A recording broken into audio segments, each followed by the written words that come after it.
দেশৰ ভিতৰতে তৃতীয় আৰু অসমৰ প্ৰথমটো গাহৰি প্ৰজনন কেন্দ্ৰ মুকলি কৰা হৈছে। খানাপাৰা অসম পশুধন নিগম কাৰ্যালয় নিৰ্মাণ কৰা কেন্দ্ৰটো মুকলি কৰে কৃষি আৰু পশুপালন মন্ত্ৰী অতুল বৰাই। নতুন বৰ্ষৰ আৰম্ভণিতে বিভাগটোৰ ভাল কাম দেখি আনন্দিত হোৱা বুলি মন্তব্য মন্ত্ৰীগৰাকীৰ।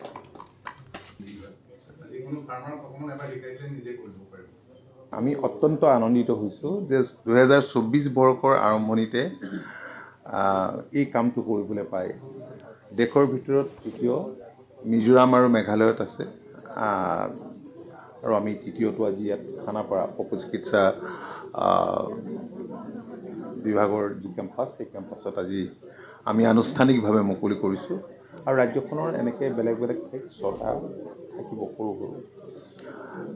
প্ৰথম কথা হ'ল যে আমাৰ গাঁওবিলাকত যিবিলাক পৰম্পৰাগতভাৱে মানুহে গাহৰি পোহে, সেইবিলাকৰ ব্ৰীডটো ইমান চুপিৰিয়ৰ নহয়। গতিকে আৰু অন্যহাতে এনেধৰণে কি কৰিলে কি হয়, আজি গাহৰিৰ বেমাৰ খুব সহজতে সংক্ৰমিত হয়। বেমাৰৰ ট্ৰেন্সমিশ্যনটো ৰোধ কৰিব পৰা যাব। এইটো এটা আমাৰ কাৰণে ডাঙৰ সুবিধা।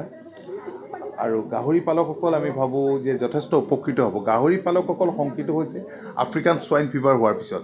ইয়াত গাহৰি পালক সন্থাও আজি আছে, খুব শংকিত হৈছে কাৰণ বহুত গাহৰি মৃত্যুমুখত পৰিলে। আৰু আপোনালোকে জানেই যে এতিয়াও খুব কামত দিয়া ভেকচিন বা ইয়াৰ চিকিৎসা এতিয়ালৈকে ওলোৱা নাই আফ্ৰিকান ছোৱাইন ফিভাৰ।